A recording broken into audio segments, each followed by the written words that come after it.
Sir बारामतीत आलेला आहात.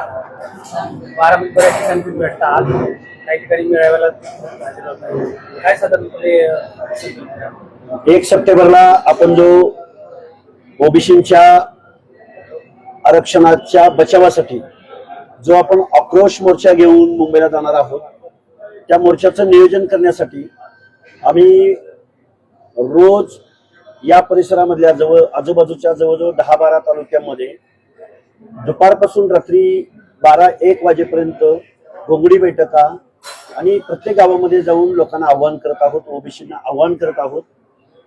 आज बारामती, पिंपळी आणि परत संध्याकाळी निमगाव केतकी तालुका इंदापूर या गावामध्ये मोठी जाहीर सभा ठेवलेली आहे. आणि 1 सप्टेंबरला आपल्याला जास्तीत जास्त संख्येने कसं मुंबईकडे जाता येईल या दृष्टिकोनातून या नियोजनाच्या बैठका आहेत. सरकारला आपलं आरक्षण वाचलं पाहिजे. आपलं आरक्षण आज रोजी गेलेलं आहे आणि मग आरक्षण कसं गेलंय हे प्रत्यक्षात त्या समूहामध्ये, ओबीसी मध्ये, त्यांच्या गावागावामध्ये जाऊन मी समजावून सांगायचा आम्ही प्रयत्न करतोय आणि त्याचंच आजचं प्रयोजन आहे.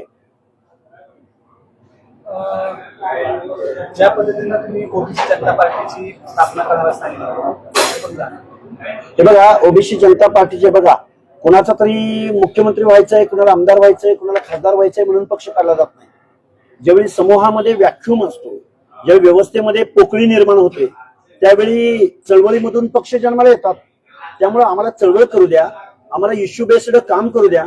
आमच्या ओबीसीचं आरक्षण आज रोजी संपूर्णपणे गेलेलं आहे आणि आमच्या बाजूनं इथं कोणीही बोलायला तयार नाही. आमच्या बाजूनं या महाराष्ट्रामधला एकही विधानसभेचा सदस्य बोलायला तयार नाही. ज्यांना ज्यांना ओबीसीनी मतदान दिलं, ज्या ज्या लोकप्रतिनिधींना आजपर्यंत निवडून दिलं, त्या महाराष्ट्रामधला एकही मंत्री बोलायला तयार नाही, मुख्यमंत्री बोलायला तयार नाहीत. महाराष्ट्राचं कालचं पावसाळी अधिवेशन झालं, त्या पावसाळी अधिवेशनामध्ये 1,00,000 या महाराष्ट्रामधल्या 288 आमदारांनी आणली नाही, वरिष्ठ सभागृहामधल्या आमदारांनी आणली नाही. तर मग आम्हाला आमच्या पक्षाचा विचार करावा लागेल. त्यामुळे आम्ही पहिल्यांदा ओबीसीच्या आरक्षणाचं संरक्षण कसं करता येईल यासाठी आम्ही चळवळ उभी केलेली आहे आणि मग पुढे जाऊन ओबीसी जनता पार्टीची घोषणा होईलच आणि ती आम्ही जाहीर करू. लाखो लोकांच्या उपस्थितीमध्ये मुंबई सारख्या ठिकाणी, महाराष्ट्राच्या राजधानीमध्ये त्याची घोषणा करू. ओबीसीच्या बाबतीमध्ये नक्की प्रश्न काय असला?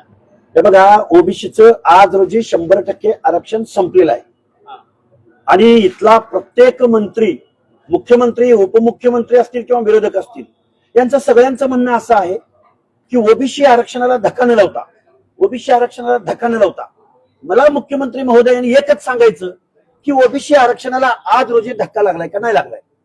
त्याचं कारण असं, 22,20,577 कुणबी प्रमाणपत्र मराठा समाजाला वाटली गेली. 22,20,577 आणि आता उरली सुरलेली चॅलेंज झालेली प्रमाणपत्र त्यांना रेग्युलर करून घ्यायचे. म्हणून मनोज जरांगे 29 तारखेला उपोषणाला बसणार आहेत. अरे देऊन टाका ना मग ओबीसीचं आरक्षण. ओबीसीच्या बाजूनं एक माईचा लाल बोलायला तयार नाही. ओबीसीचं आरक्षण कसं काय वाचू शकतं म्हणजे जर मराठा समाजाला 10% एससीबीसीचं आरक्षण का दिलंय? थांबा ना 2 मिनिटं. एससीबीसीचं आरक्षण का दिलंय? स्पेशल कायदा करून. लेकराबाळाचा प्रश्न आहे ना, गोरगरिबाचा प्रश्न आहे ना, मग एससीबीसीचं महाराष्ट्र शासनानं स्पेशल कायदा करून का आरक्षण दिलंय? बरं, ह्याच्या पलीकडे जाऊन देशभरामध्ये प्रत्येक राज्यामध्ये हा प्रश्न निर्माण झाला होता. गुर्जरांच्या बाबतीत झाला, जाटांच्या बाबतीत झाला, त्याचबरोबर पाटीदारांच्या बाबतीत झाला. अरे देशाच्या संसदेनं 103वी घटना दुरुस्ती केली आणि इकॉनॉमिकल विकर सेक्शन आरक्षण आणलं. ते का नको आहे तुम्हाला? गोरगरिबांचा, लेकराबाळांचा प्रश्न आहे ना. मग तुम्हाला आर्थिक बेसवर घटना दुरुस्ती करून आरक्षण दिले, ते का नको आहे? आणि आम्हाला ओबीसी मधून पाहिजे. हा अट्टहास कशासाठी? कारण गावगाड्यातल्या ओबीसीचं जे नेतृत्व आहे, एखादा नगरसेवक, एखादा सभापती, एखादा जिल्हा परिषद अध्यक्ष, एखादा सभापती होतोय, हे यांना वरवाडून घ्यायचं आहे. गावच्या पोलीस पाटलापासून, सरपंचापासून ओबीसीचा माणूस पुढे आला नाही पाहिजे. अरे तुम्ही सगळीकडेच आहे ना, पण आरक्षणाच्या माध्यमातून एखादा गावगाड्यामधला ओबीसी, मायक्रो ओबीसी एखादा पुढे येत होता, त्याला संपून टाकायचं तुम्हाला.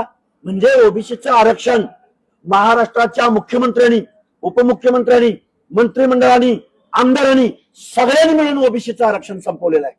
या प्रश्नावर मी जाहीर आव्हान देतोय सरकारला आणि सगळ्या पक्ष प्रमुखांना की तुम्ही आज रोजी ओबीसीचं आरक्षण संपवलंय.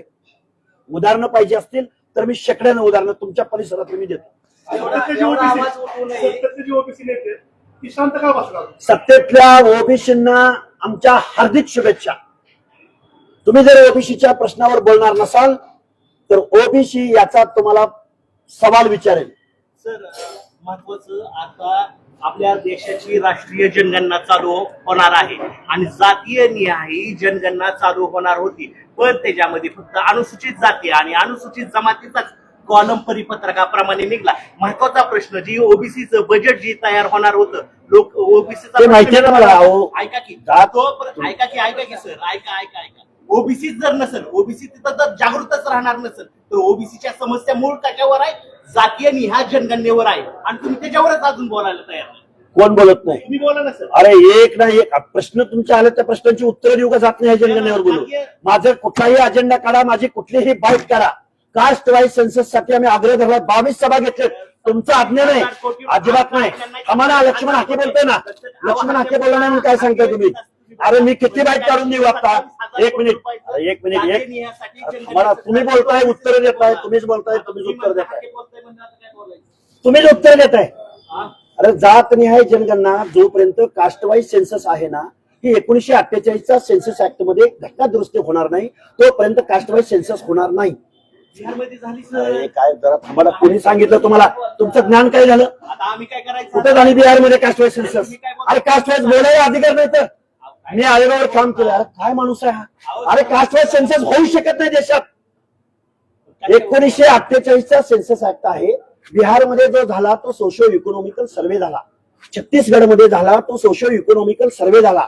या देशाचं संविधान असं सांगतं, 1948चा सेन्सस ऍक्ट असं सांगतो की इथं कास्ट वाईज सेन्सस होणार नाही. आजपर्यंत इथल्या देशाच्या अनेक सरकार आली गेली, सगळ्यांनी ओबीसीची जातनिहाय जनगणना करण्याच्या घोषणा केल्या, आश्वासनं दिली, परंतु कास्ट वाईज सेन्सस या देशामध्ये केलं नाही कोणी. हा आमच्या ओबीसीच्या संघटनांचा पहिल्या दिवसापासून ही मागणी आहे. मागच्या महिन्यामध्ये या महाराष्ट्रामध्ये 22 सभा लक्ष्मण हाकेंनी घेतलेत की जातनिहाय जनगणना झाली पाहिजे म्हणून. जेवढ्या माझ्या सभा झाल्या त्या सभांचा आमचा सगळ्या प्रश्नापैकी पहिला प्रश्न आहे की जातनिहाय जनगणना झाली पाहिजे. माझा एकही बाईट अशी दाखवा, एकही सभा अशी दाखवा. माझा मोबाईल आहे, ही इलेक्ट्रॉनिक मीडिया तर खोटं बोलणार नाही की लक्ष्मण हाकेंनी 100हून जास्त वेळा जातनिहाय जनगणना झाली पाहिजे म्हणून आव्हान या सरकारला दिलेलं आहे.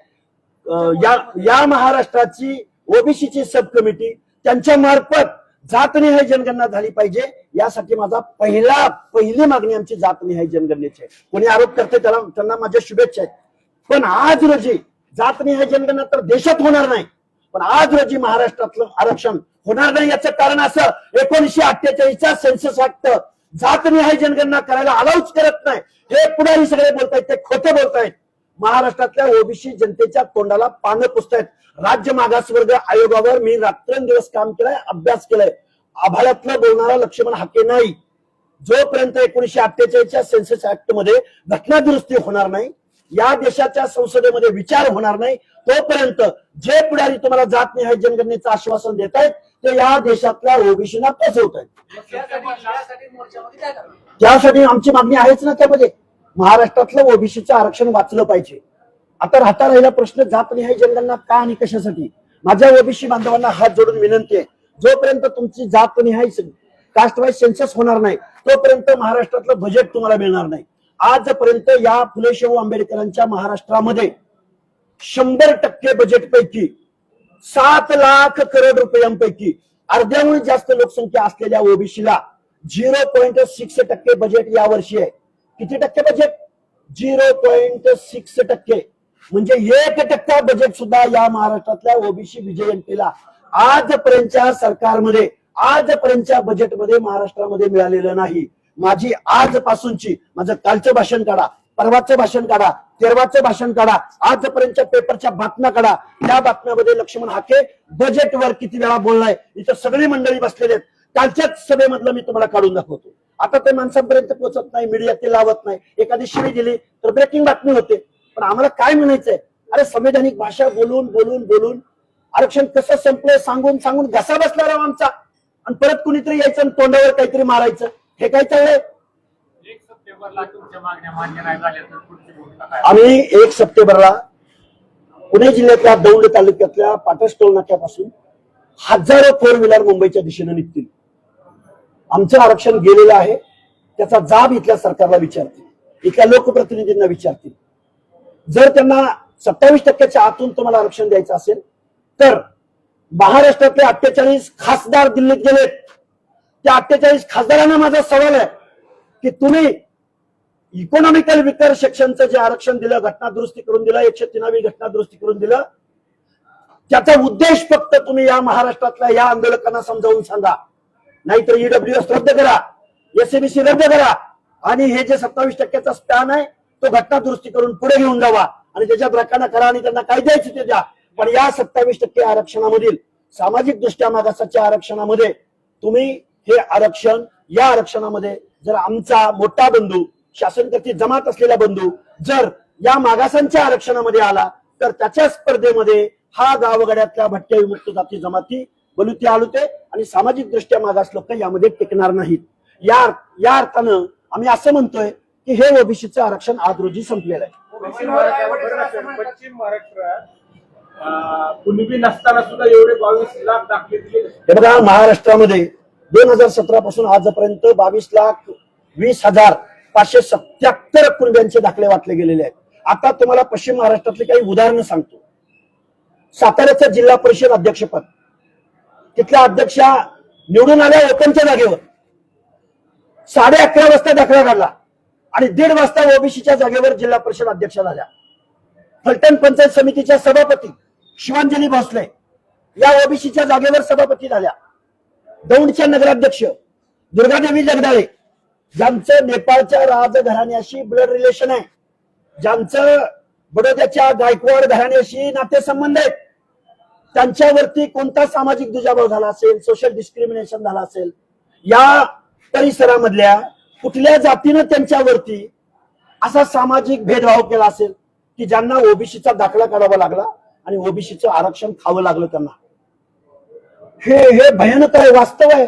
आणि मग पुण्याच्या बाजूला फुरसंगी नावाची एक उरळी देवाची फुरसंगी नावाची नगर परिषद अस्तित्वात आली. तिथे ओबीसीला 9 जागा राखीव होत्या. 9च्या 9 जागा मराठा कुणबीने घेतल्या. राहिलं ओबीसीचं आरक्षण. पुण्यामध्ये 42 ओबीसीना जागा राखीव होत्या, त्यातल्या 31 जागा मराठा कुणबीने घेतल्या. राहिलं ओबीसीचं आरक्षण. पिंपरी चिंचवडचे महापौर, कोल्हापूरच्या महापौर रुक्मिणी निकम, तेच सांगतो ना, बेकायदा आहेत ते. मराठा समाजाला कुणबी, हे बघा, मराठा समाजाला कुणबी सर्टिफिकेट देणं किंवा मराठा समाजाला कुणबी मानणं म्हणजे सामाजिक मूर्खपणा होय. जस्टिस मारला पल्ले, कुठल्या तत्कालीन औरंगाबाद हायकोर्टाचे न्यायमूर्ती, त्याचबरोबर काल परवा 2 वर्षापूर्वीच सर्वोच्च न्यायालयानं 650 पानांचं जजमेंट दिलंय. मराठा समाज हा सामाजिक दृष्ट्या महाराष्ट्रामध्ये मागास नाही. 650 पानांचं जजमेंट. मग एक मनोज जरांगेंनी उठायचं आणि त्यांनी म्हणायचं हे काय आमच्या कुणब्याच्या नोंदी, हे काय आमच्या कुणब्याच्या नोंदी. नोंदी म्हणजे काय? 58 लाख नोंदी म्हणजे त्याच्या पुढे कुठं लिहिलंय, कुणाचं नाव लिहिलंय, त्याच्यासमोर कुठं लिहिलंय की हे ओबीसी, हे सामाजिक दृष्ट्या मागास आहेत म्हणून. रेव्हेन्यूच्या नोंदी म्हणजे तुम्ही कुणब्याच्या नोंदी दाखवणार. आणि मग मला सांगा, मग कुणब्याच्या नोंदी, फार्मरच्या नोंदी ब्राह्मणांच्या पण आहेत, जैनांच्या पण आहेत, मग त्यांना पण ओबीसीचं आरक्षण द्यायचं का त्यांच्या नोंदीवरून? मी तुम्हाला हजारो जैनांच्या नोंदी, फार्मरच्या नोंदी सांगली आणि कोल्हापूर जिल्ह्यामधल्या शिरोळ तालुका असेल, हातकणंगले तालुका असेल, या भागातल्या हजारो नोंदी देतो जैनांच्या. मग जैन समूहाला द्यायचं ओबीसी मधलं आरक्षण, ब्राह्मण समाजाला द्यायचं ओबीसी मधलं आरक्षण. संविधानिक पेच आहे हा, पेच. एवढं करूनही ओबीसीवर अन्याय होतो असं होऊनही सरकार म्हणून जरांगेची लाट पुरवत असं प्रश्नच नाही. ज्यानं झुंड दाखवली, ज्याने शिव्या दिल्या, काय म्हणला तो प्रसाद लाड, लक्ष्मण हाकेच्या मागे 4-5 माणसं असत नाही, पण मनोज जरांगेने आवाज दिला की 5-50 हजार माणसं गोळा होतात. मग 5-50 हजाराची झुंड तुम्ही गोळा केली म्हणजे गावगाड्यातल्या जो मोर्चा काढू शकत नाही, जो बोलू शकत नाही, जो आंदोलन खडे करू शकत नाही, त्या कुंभाराचं, सुताराचं, लोहाराचं, बेरडाचं तुम्ही आरक्षण काढून घेणार. संविधान आयोग करत नाही. या व्यवस्थेमधल्या शेवटच्या माणसाचा हक्काचं संरक्षण इथलं संविधान करतं. तुम्ही झुंडीला घाबरताय, बळी पडताय, तुम्ही कायदा पायदळी तुडवताय. लक्ष्मण हाकेंचा कसा बसलाय तर सरकार काय लक्ष द्यायला? ऐकून लक्ष्मण हाके मरेपर्यंत हे आंदोलन लढणार. मी कालच्या दिवसामध्ये माझ्या 8 सभा झाल्यात. परवा दिवसाच्या दिवसामध्ये बबनराव तायवाडे तर असं म्हणतात, लक्ष्मण हाके काय म्हणतात याच्याकडे लक्ष नाही, सरकार काय करते याच्याकडे आमचं लक्ष आहे. मग आता त्या बबनराव तायवाडे असतील किंवा परिणय फुके असतील, त्यांना माझं सांगणं आहे, तुम्ही माझ्या समोर चर्चेला या आणि गावगाड्यातल्या सामाजिक भेदभाव झालेल्या शेकडो वर्ष ज्यांनी गावगाड्यामध्ये जातीवर्ण इथल्या व्यवस्थेकडून अवहेलना सहन केली त्या माणसांना माणुसकीचं जीवन प्राप्त व्हावं म्हणून महामानव डॉक्टर बाबासाहेब आंबेडकरांनी 340व्या कलमामध्ये प्रतिनिधित्वासाठी आरक्षण दिलंय. हे आरक्षण राहिलंय का गेलंय उदाहरणासहित मी त्यांच्या बरोबर चर्चेला तयार आहे. त्या तायवाड्यांनी आणि परिणय फुकनी तायवाड्याच्या माग गावगाड्यातला बलुता अनुता भटके विमुक्त जाती जमाती कोण आहेत तेवढे मला तायवाड्याने सांगावं. तू कुणाची भाषा बोलतोय आणि कुणासाठी बोलतोय? तू सकाळी एक बोलायचं, दुपारी एक बोलायचं, संध्याकाळी एक बोलायचं, कुणासाठी बोलतात तेच त्यांनी येऊन पुढे सांगावं. आम्हाला वाटतंय की ओबीसीचं आरक्षण संपलंय. हाल तायवाडे कुणासाठी बोलतात ते कळेल लवकरच. आम्हाला ओबीसीने पाठिंबा दिलाय, भटके विमुक्त जाती जमातीने पाठिंबा दिलाय. भटके आणि ओबीसी एकत्र येतील आणि या सरकारला प्रश्न विचारतील, जाब विचारतील. तुम्ही म्हणताय ओबीसीने या सगळ्या गोष्टीला पाठिंबा दिलाय, हजारोच्या संख्येने गाड्या मुंबईकडे जाणार आहेत. जर आताच्या बैठका जर आपण पाहिल्या त्याच्यामध्ये 2-3 जातीच या बैठकांमध्ये सहभागी ओबीसी मध्ये होताना दिसत आहेत. हजारोच्या संख्येनं लक्ष्मण हाके गाड्या घेऊन कसे जातात ते काल तुम्हाला दिसेल ना 1 तारखेला. हे बघा, तुम्ही प्रसाद लाड जसं म्हणता तसं तुम्ही म्हणत असाल तर तो तुमचा प्रश्न आहे. हो, हे बघा, विषय असा आहे, ओबीसी मध्ये पण काही मेजर पॉकेट्स असणाऱ्या जाती आहेत आणि मायक्रो जाती आहेत. आता मायक्रो जाती त्या व्यवसायावर आधारित त्यांच्या जातीची रचना आहे. एखाद्या नाभिकाने जर मोर्चा काढायचा म्हटलं, त्याचं प्रमुख म्हणून काम करायचं म्हटलं तर त्याचा व्यवसाय अडचणीत येणार आहे, तो जगूच शकणार नाही. कारण ओबीसीच्या जातींचा अजून पोटाचाच प्रश्न सुटला नाही. ते राजनीती कधी करतील आणि प्रतिनिधित्व कधी करतील, म्हणून तर त्यांना रिझर्वेशन दिले ना. प्रश्न उरला असा की मेजर पॉकेट्स करून राहणाऱ्या जातींचा, ज्यामध्ये माळी आहेत, ज्यामध्ये धनगर आहेत, ज्यामध्ये बंजारा आहेत, ज्यामध्ये वंजारी आहेत, ज्यामध्ये तेली आहेत, या जातींनी त्यांना त्यांच्या लोकसंख्येमुळं ऍटलिस्ट त्या झडपीमध्ये प्रतिनिधित्व मिळाले, पंचायतीमध्ये प्रतिनिधित्व मिळाले, ग्रामपंचायतीमध्ये प्रतिनिधित्व मिळाले. मग त्या लिडरशिप करत असतील, त्यात अडचणीचं काय, वावगं काय? अहो, 300-350 जाती आहेत. प्रत्येक जातीला झडपी मेंबर नाही होता येणार, प्रत्येक जातीला कलेक्टर नाही होता येणार. ऍटलिस्ट त्या समूहाचं प्रतिनिधित्व या निर्णय प्रक्रियेमध्ये आलं पाहिजे असं संविधान सांगतं. जेव्हा बारामतीच्या पोटनिवडणूक होत्या, तुम्ही महागार का घेतली आणि ह्याचा काय विषयांतर करताय? चला पुढचा प्रश्न विचारा. उत्तर दिले पत्रकार बांधवांनो तुम्हाला या प्रश्नाचं. ओबीसी समाजाने लक्ष्मण हाकेच्या पाठीमागे काय यावं? कारण की लोक असे म्हणतात की लक्ष्मण हाके सरकारची बाजू मांडतात, सरकारच्या बाजू काय असतात. आता काय मी सरकारची बाजू म्हणली यामध्ये? असं नाही, पण जी मागच्या काय वाटतं तुम्हाला सरकारची बाजू ना सरकारवर तुम्ही अलिगेशन केलं नाही? मुकणावर केलं मी अलिगेशन. काय अलिगेशन केलं? ओबीसी तुमच्या पाठीमागे काय यावं? ओबीसीने ओबीसीचं आरक्षण संपलंय म्हणून यावं. कुणी चष्मा घालून काळा इथं आला असेल तर त्यांना माझ्या शुभेच्छा. मुख्यमंत्र्याचा GR महात्मा फुलेंच्या पुतळ्यासमोर जाऊन फाडून टाकणारा लक्ष्मण हाके आताही म्हणतोय की महाराष्ट्राचे मुख्यमंत्री देवेंद्र फडणवीस साहेब तुमचा ओबीसी DNA नाही, तुम्ही ओबीसीचं आरक्षण बुडवले. आता काही आत्महत्या करू काय तुमच्या समोर? जीव देऊ? काय बोलताय तुम्ही? कुठले चष्मे घालून आलाय तुम्ही? काय केलं पाहिजे? सरकारच्या विरोधात बोलत नाही, बोलता कोणाच्या विरोधामध्ये? शरद पवारांच्या विरोधामध्ये बोलू? सत्य देखते काहीतरी लावलंय राव. ज्या दिवशी 2 सप्टेंबरचा GR निघाला त्या दिवशी मी फुलेवाड्यामध्ये जाऊन महात्मा ज्योतिबा फुले सावित्रीमाईंच्या प्रतिमेसमोर जाऊन GR फाडणारा लक्ष्मण हाके तुम्हीच ब्रेकिंग बातमी केली. अभ्यास वाढवा जरा थोडा. तुमच्याच चॅनलने सगळीकडे दाखवलंय. काय करावं या मुख्यमंत्र्यांच्या बाबतीमध्ये? लक्ष्मण हाके ओबीसीला कसं पटवून देणार की लक्ष्मण हाकेंना हे मी पटवून देतो. ओबीसीना पटलेलं आहे. 1 सप्टेंबरला ओबीसी येतील आणि जर नाही आले तर लक्ष्मण हाके सामाजिक चळवळ राजकारण सगळं बंद करेल आणि घरात बसेल. ओबीसी अजून जागृत नाही. अरे ओबीसी जागृत असता, ओबीसीला कळलं असतं ह्यांची काय माई झाली ओबीसीचं आरक्षण संपवायला. एक आमदार माईकडे लाल बोलत नाही. सुप्रिया सुळे देशामध्ये पोपटासारखं मिठू मिठू मिठू मिठू बोलतात. त्या सुप्रिया सुळेंनी मनोजदादा जरांगेंना किंवा मराठा समाजाच्या संघटनांना सांगितलं पाहिजे की इकॉनॉमिकल विकास सेक्शनचा उद्देश तरी समजावून सांगा. घटना दुरुस्ती केली, तिथं तुम्ही चर्चा केली, त्याचा उद्देश तरी सांगा. ज्या लोकांना आरक्षण देता आलं नाही त्या लोकांसाठी इकॉनॉमिकल विकास सेक्शन आहे. आमची पोरं गरीब झाली, आमची पोरं गरीब झाली, आमची लेकरं बाळ रस्त्यावर आली, त्या लेकरा बाळासाठी घटना दुरुस्ती करून इकॉनॉमिकल विकास सेक्शन का दिलं संविधानानं? ते काय नको आहे तुम्हाला? एससीबीसी एकनाथराव शिंदे मुख्यमंत्री होते, देवेंद्र फडणवीस उपमुख्यमंत्री होते, अजितदादा पवार उपमुख्यमंत्री होते. तुम्ही कायदा केला 10% एससीबीसीचा, ते काय नको आहे तुम्हाला? तिथला कट ऑफ कमी आहे. ईडब्ल्यूएसचा ओबीसी पेक्षा मेरिटचा कट ऑफ कमी आहे. ते काय नकोय? कारण गाव वगैरेतला ओबीसी एखादा नेता तयार व्हायला लागलाय, त्याला मातीत घालण्यासाठी मनोज जरांगेला ओबीसी मधलं आरक्षण पाहिजे. त्यांना शिक्षण नोकऱ्याचं अक्कल थोडी जरी असते, कुठल्याही इंजिनिअरिंग कॉलेजचा कट ऑफ करा, कुठल्याही नोकरीच्या एंट्री पॉईंटचा कट ऑफ करा, त्या कट ऑफ मध्ये ओबीसी पेक्षा कमी मेरिट लिस्ट ही ईडब्ल्यूएसची आहे आणि एससीबीसीची आहे.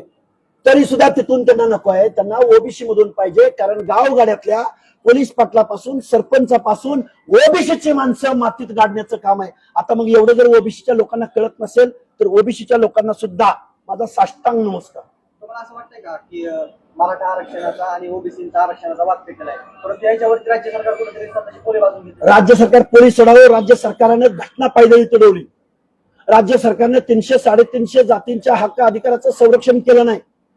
मी आता तुम्हाला उदाहरणं सांगितली. त्या सातारा जिल्हा परिषदेच्या अध्यक्षपदी ज्या आमदाराच्या पत्नी शिंदे बसल्या किंवा दौंड मधल्या नगराध्यक्षपदी दुर्गादेवी जगदाळे बसल्या, त्यांच्या स्पर्धेमध्ये एक नाभिक समाजाचा मुलगा, नाभिक समाजाची व्यक्ती तिथे उभी होती. ती नाभिक समाजाची व्यक्ती जी मागास आहे, जिच्या बाबतीत सामाजिक दुजाभाव इथं शेकडो वर्ष झालाय, ज्यांचं प्रतिनिधित्व इथल्या व्यवस्थेमध्ये नाही, ज्यांना हीन दर्जाची वागणूक इथल्या व्यवस्थेने दिली, त्या माणसांचं प्रतिनिधित्व त्या दुर्गादेवी जगदाळेंनी, त्या सातारा जिल्हा परिषदेच्या अध्यक्षांनी, कोल्हापूरच्या महापौर निकमानी, त्याचबरोबर पिंपरी चिंचवडच्या त्या रवी लांडगेनी हे सामाजिक मागासांचं जात चोरून ओबीसीचं दाखलं काढून या ओबीसीचे अधिकार लुबाडले का नाही लुबाडले ते सांगा. काय सांगू तुम्हाला? अजून कसं राहिलंय म्हणून सांगू ओबीसीचं आरक्षण? काही बोलतात राव लोक. मुख्यमंत्र्यांच्या विरोधात बोलत नाही. कुणाच्या विरोधात बोललो मी? कुठल्या विरोधकाचं नाव घेतलं मी इथं? ओबीसी आरक्षणासाठी एवढं जीवाचं आकांड तांडव लक्ष्मी नाके करतायत, राज्यभर पायपीट करतायत. या सगळ्या पार्श्वभूमीवर जो धनगर समाज एसटीमध्ये आरक्षणाची मागणी करत आहे, ते मात्र अगदी सोयीस्कर भाजपनं थांबवले तर भाजपने याच्या हे बघा, मला कायम हा प्रश्न विचारला जातो. मला जाणीव आहे मी धनगराचं पोरग आहे, मेंढपाळाचं पोरग आहे, पण या ओबीसी मध्ये 27% 3.5% आरक्षण एनटीसी अंतर्गत धनगर समाजाला मिळतं. धनगर समाजाची, माळी समाजाची, वंजारी समाजाची, बंजारा समाजाची, लिंगायत समाजाची, तेली समाजाची या मेजर पॉप्युलेशन असणाऱ्या या जातींची जबाबदारी आहे की गावगाड्यातलं हे 27% आरक्षणाचं संरक्षण करणं. आणि ती जबाबदारी एक राज्य मागासवर्ग आयोगाचा माजी सदस्य म्हणून, संविधानाचा, सामाजिक न्यायाचा थोडाफार अभ्यास आहे म्हणून आतड्या तुटोस्तवर महाराष्ट्राला समजावून सांगतोय. पण महाराष्ट्राचे मुख्यमंत्री ऐकायला तयार नाहीत, उपमुख्यमंत्री ऐकायला तयार नाहीत, विरोधक ऐकायला तयार नाहीत, मंत्रिमंडळात बसलेले 9 कॅबिनेट मंत्री ओबीसीचे ते ऐकायला तयार नाहीत. असंच राहिलं तर लक्ष्मण हाके जीव सुद्धा द्यायला मागं पुढे पाहणार नाही. ती का करत नाही तो त्यांना प्रश्न तुम्ही विचारला पाहिजे. कारण पत्रकार बांधव मी त्या ओबीसीच्या नेतृत्वाला कधी प्रश्न विचारताना दिसून येत नाही. मला खेद व्यक्त करावा असं वाटतो. हो, पण ते देणारे ते आहेत ना. आंदोलक लक्ष्मण हाके आहे, आंदोलन करणं, भांडणं लक्ष्मण हाकेचं काम आहे, पण त्यावरती निर्णय घेणं समाजकांना का जाब विचारत नाही हा प्रश्नच आहे ना. ओबीसीचे मंत्री असं वागणं असल्यामुळे लक्ष्मी नाकेला प्रश्न विचारला असेल. तो आंदोलन करताना प्रश्न विचारणं हे मी समजू शकतो, पण ज्यांच्यावरती देण्याची जिम्मेदारी आपण निवडून दिलेल्या माणसांवरती आहे त्या माणसांना विचारणं सुद्धा आवश्यक आहे ना. ओबीसी समाजाला तुम्ही शेवटचा आवाज द्या. ओबीसी समाजाला एकच सांगेन, आता तुमचं आज रोजी आरक्षण गेलेलं आहे. कसं गेलंय हे मी माझ्या वेगवेगळ्या चॅनलवरती मेन स्ट्रीम मधल्या असो किंवा लोकल असो, मेन स्ट्रीम मधल्या चॅनलवरती आतापर्यंत 2000हून जास्त मुलाखती दिलेल्या आहेत, 2 वेळा उपोषण केलेलं आहे.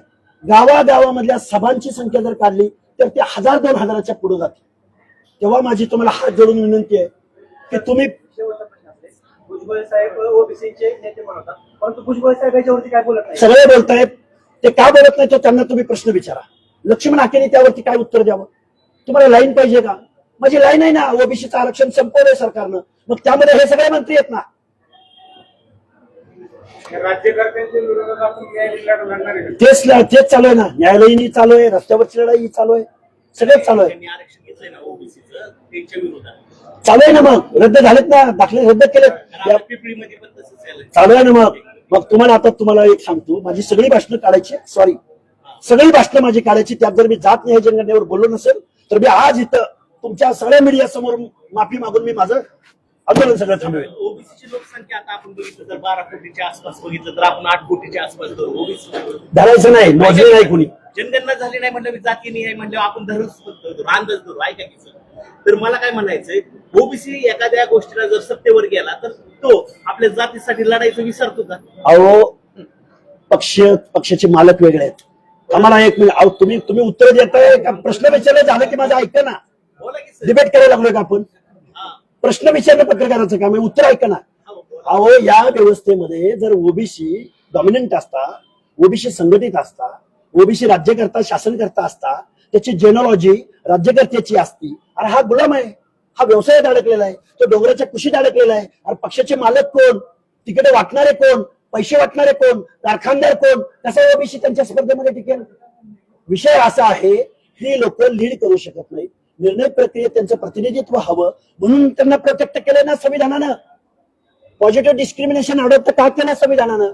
कारण या लोकांना नेतृत्व करता येत नाही, त्यांना सामील होता येत नाही, म्हणून त्यांना प्रोटेक्ट करून पॉझिटिव्ह डिस्क्रिमिनेशन अडॉप्ट करून त्यांना रिझर्वेशन दिलंय. सुप्रियाताई, बोलावं कधीतरी तुम्ही. लक्षच नाही दिलं आणि तुम्ही मुंबईत गेला तर तुम्ही उपोषणासाठी वैद्यकीय अवलंबून आहात. हे बघा, 1 सप्टेंबरला पुणे जिल्ह्यामधल्या दौंडमध्ये, तिथून जर ओबीसी मुंबईकडे निघेल पाटसमध्ये, हे महाराष्ट्रातलं आंदोलन नसेल, देशभरातलं नव्हे, जगभरातलं सर्वात मोठं आंदोलन असेल. हे मी आत्मविश्वासाने तुमच्या समोर मांडतो. हजारांच्या गाड्या, फक्त या आजूबाजूच्या 3-4 तालुक्यातल्या 1000 गाड्यांची नोंदणी आतापर्यंत आमच्या प्रमुख बरोबर. मागण्या काय असणार आहेत त्यावर? आतापर्यंत काय प्रेस घेतली सगळी. धन्यवाद, थँक्यू.